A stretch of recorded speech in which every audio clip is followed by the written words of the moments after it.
In this video, we're going to talk about identity theft. First of all, we did a research of the daily use. During the rapid developing century, there are roughly 2.5 billion people use the smartphone, over 3 billion using computers, and the number of internet users has increasing up to 3.2 billion. Science and technology in new century has made unprecedented influence on the development of human society. As the number of people use the internet growing, so there are lots of problems to be faced. Identity theft is one of the main issues. So the identity theft refers to deliberate use of another people's identity information, usually in order to obtain financial information or from a crime against another person. Identity theft is categorized two ways: true name and account takeover. True name means the thief uses personal information to open new accounts.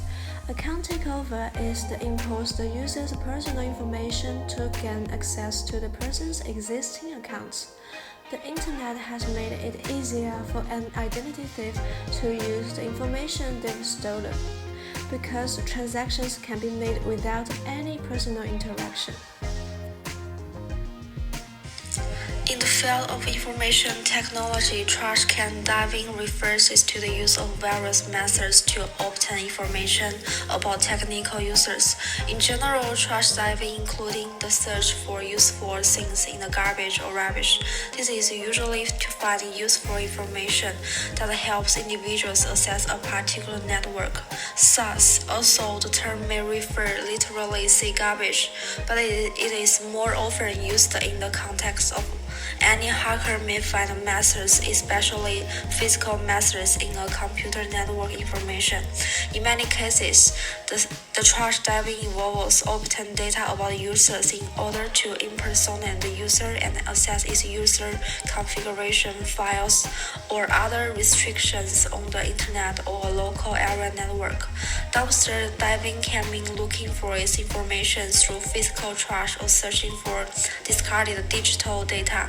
In both cases, security experts warn the users to leave a clean clue as to prevent identity theft and to avoid other consequences that may result in a successful diving operations. Garbage truck, corporate and other large entities have developed particular methods to prevent garbage truck dives. Another condition of identity theft is data theft, which is the act of stealing personal digital information stored in computer databases with the intent to compromise privacy or obtain confidential information of an unknown victim, including anything from financial information to personal information collected from everyday online activities. Businesses and organizations are often the target of data theft, but it is the customers and clients that are the victim. This theft occurs through a variety of means. Most often, it happens because someone hacked into a computer system to steal databases, or an employee at a company mishandled the information due to negligence.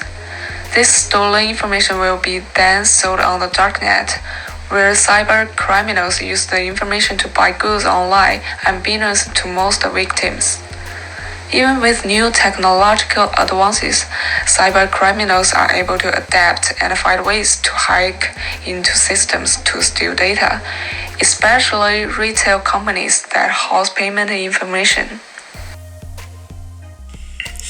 There are also ways to obtain information from the organization that have databases of our personal information, such as the 2011 hacking of Sony, where millions of PlayStation Network users' bank information was leaked. However, these instances are rare and incredibly difficult to pull off, due to cybersecurity continuously adapting to hold identity theft at bay.